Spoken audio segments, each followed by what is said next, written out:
तनन काटी पलंगा बने लिए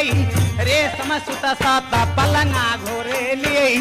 चारू पौआ पहला दजर लिए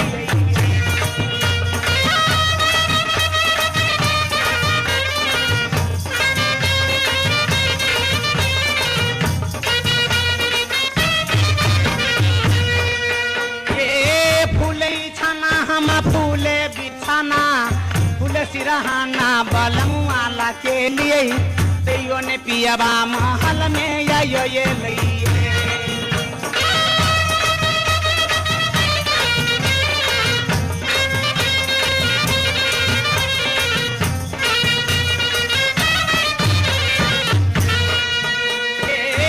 पर गुलाब हम तेल छिटलिए महमा पलंग पर हमसे हो बने लिए